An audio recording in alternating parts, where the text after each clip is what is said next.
Hi everybody, I'm back to read chapter 5 of Gooney Bird Greene. Remember, these chapters are long, so grab yourself a snack or sit back on the sofa to listen. And let's see what Gooney Bird has to tell us about today. On Tuesday, all of the children, including Felicia Ann, arrived at school early. Even Malcolm, who had never been early before. Tricia had a flower in her hair. Ben was wearing a vest. Keiko had on a tiny bit of pink lipstick on her lips. And Barry Tuckerman was wearing a polka dot bow tie. "Good morning, class," Miss Pigeon said. "Don't you all look nice today?" "You do too, Miss Pigeon," the children said, and Mrs. Pigeon blushed. "Well," she said, "I thought I'd wear my new shoes today." Usually Miss Pigeon wore soft, comfortable shoes, but today she was wearing very shiny, high-heeled shoes with gold buckles. The principal, Mr. Leroy, made announcements on the intercom. He announced a bake sale and a birthday and a meeting of the crossing guards.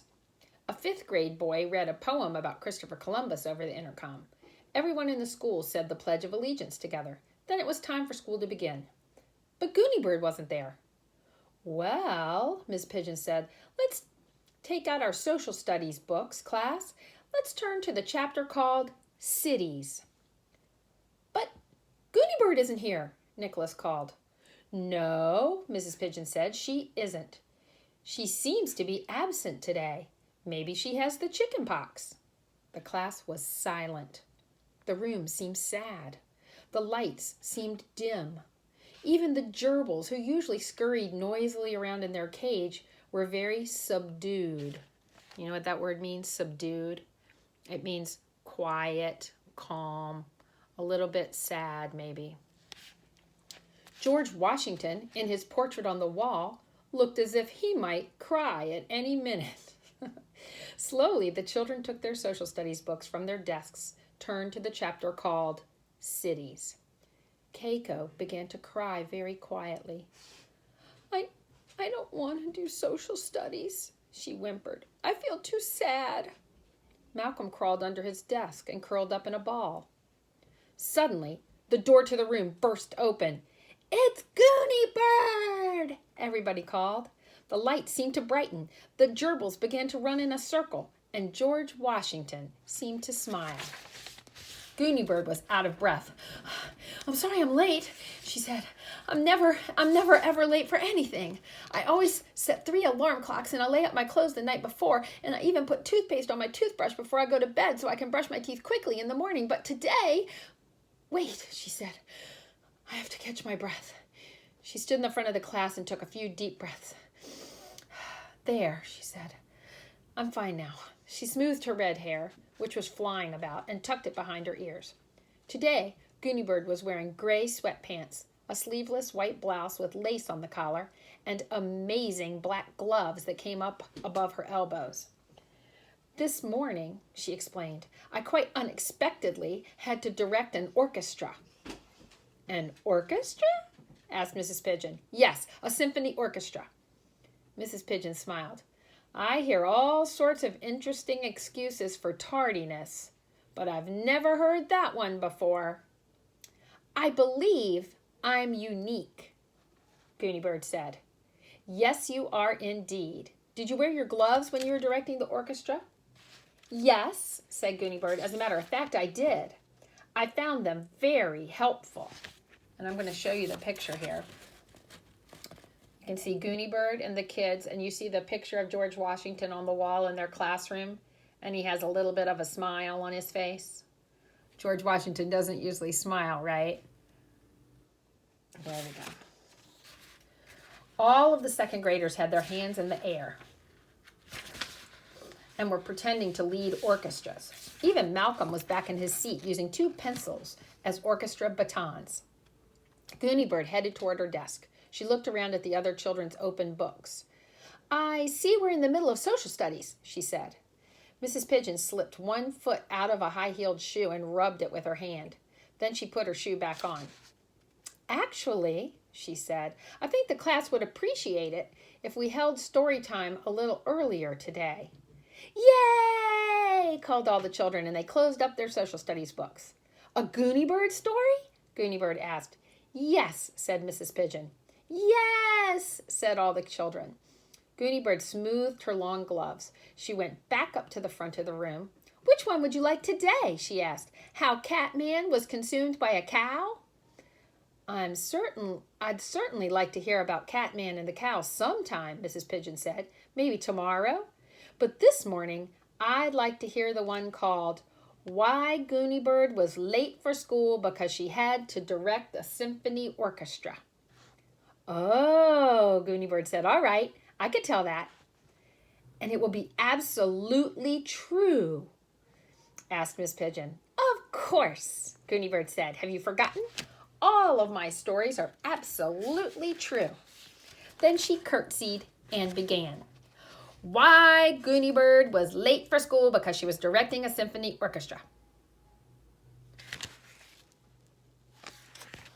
Once upon a time, in fact, it was just this morning, Gooney Bird Greene got up and got dressed in the clothes that she had carefully laid out the night before.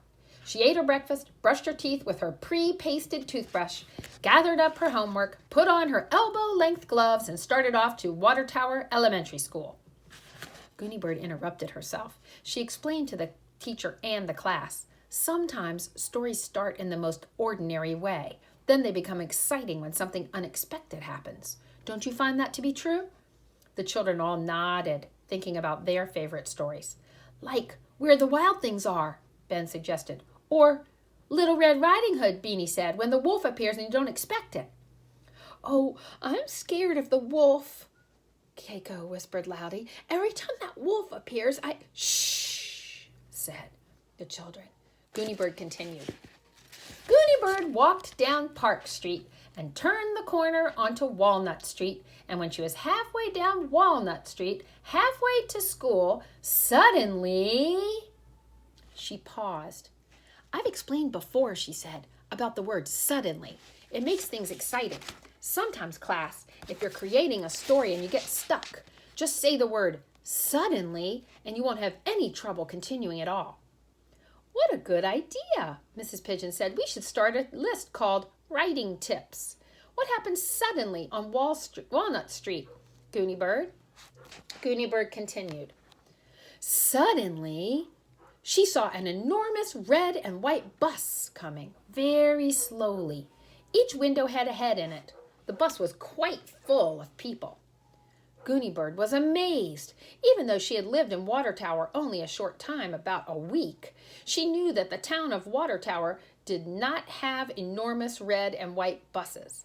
Water Tower had 2 medium-sized yellow school buses, Gooney Bird knew, and she knew also that one of the Water Tower churches had a small white bus, well, really a long van that had a rainbow painted on it.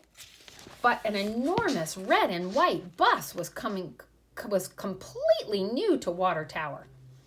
As Gooney Bird watched, it moved very, very slowly down Walnut Street. She could see that the driver, though he was steering carefully, was also trying to look at a map in his hands. The bus driver saw Gooney Bird and he beeped his horn, a very small beep. He pulled the bus to a stop with a breathy sound of brakes, and then he pushed the handle that opened the folding door. Excuse me, the bus driver said. You look as though you're on your way to school. Yes, I am, Gooney Bird replied, and I certainly don't want to be late. I am never, ever late.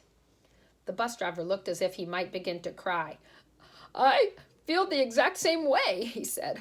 I am never, ever late, but this morning I have a terrible problem. He held up his unfolded map. Do you need help folding your map? Gooney Bird asked. It is hard to fold a map, but I find that if you follow the creases very carefully... No, the bus driver said. My problem is that I'm lost. Oh dear, Gooney Bird said. And, the driver continued, we are going to be late for a concert. A concert? Yes, I have an entire symphony orchestra on this bus. Gooney Bird paused. Questions? Questions about orchestras? She asked. Class? Barry Tuckerman was waving his hand wildly. We know all the parts of an orchestra. We listened to A Young Person's Guide to the Orchestra. Winds, Ben called. Strings, Tricia called. She pretended to play an imaginary violin. Brass, Chelsea called. She tried to make a trombone noise, not very successfully. Percussion, said Malcolm loudly, and he began to tap his 2 pencils in rhythm on his desktop. And also, Barry called out, his hand still waving, we listened to Peter and the Wolf. Oh, Keiko said in a small voice, I hate when the wolf comes. Every time the wolf appears, Shh! Gooney Bird continued.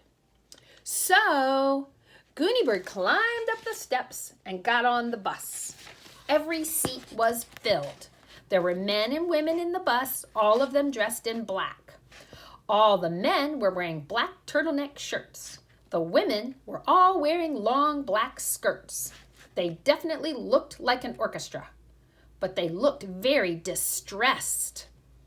Where are you supposed to go? Gooney Bird asked the bus driver. To the town hall auditorium, he said. We were supposed to play a concert there this morning. He looked at his watch. It begins in 20 minutes, he said in a worried voice. I'll get you there, Gooney Bird said. The bus driver called to the orchestra players. This wonderful girl is going to direct us, he said. Yay! The orchestra players all called. Luckily, even though she had lived in Water Tower for only 1 week, Gooney Bird knew exactly where the town hall auditorium was because her father had pointed it out when they drove around the town. There's the hospital, her father had said. Go there if you happen to fall from a ladder and break your arm. There's the police station, he had said. Go there if you happen to see a bank robber on the loose. And there's the town hall auditorium, her father had said. Go there if you want to see a ballet or a concert. Start the bus, Gooney Bird told the driver, and turn right at the very next corner. It was a good thing that she was wearing her long black gloves. When she pointed, everyone could see her long black pointing finger. There was no place for Gooney Bird to sit down, and we all know it is dangerous to stand while a bus is going, but she had no choice. She stood beside the driver and held on to the side of his seat. He promised to drive very, very carefully. Next, turn left, Gooney Bird said and pointed. And there we are, she told him. See that large brick building? That is the town hall auditorium.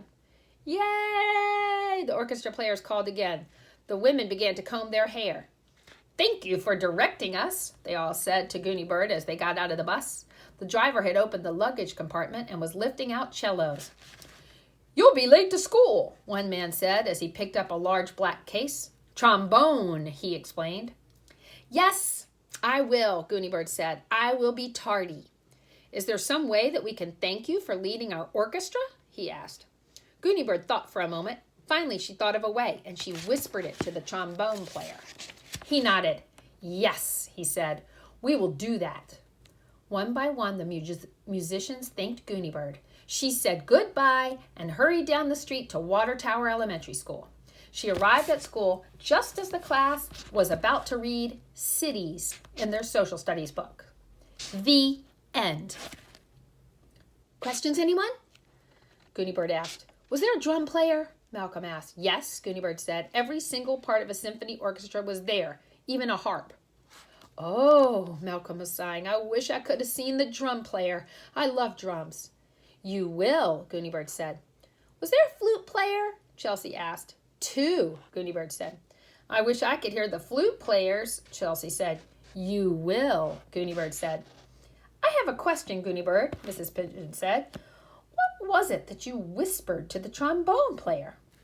Secret, Gooney Bird said, but you'll find out at 12 o'clock sharp. That's lunchtime, Mrs. Pigeon pointed out. Precisely, Gooney Bird said. Now, shall we turn to our social studies?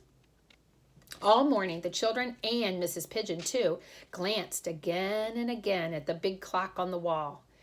They did social studies and math and had a snack in the middle of the morning. Then they did reading and art.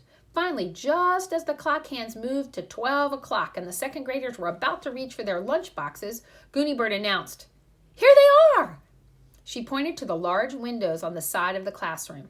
The children all stood up and watched through the windows as a red and white bus pulled up and parked. When the door of the bus opened, the orchestra players came out one by one, holding their instruments. They arranged themselves in a semicircle on the lawn, facing the Water Tower Elementary School. The conductor, holding a baton, stepped to the center and lifted his arms. "Too bad he doesn't have long black gloves," Gooney Bird murmured. Mrs. Pigeon opened the window so they could hear better. The orchestra began to play a slow, stately melody. When it was finished, the conductor bowed. Then he turned to the windows and explained, "That was a saraband. It's a kind of dance. We'll play it one more time in honor of Gooney Bird Greene." So the orchestra played the short saraband again, and the children danced around the classroom in a very serious and graceful way. And that's the end of the chapter. Wow, that was some story. That's quite an excuse for being tardy to school, right? But it was true. Okay, next time I'll be back with chapter 6.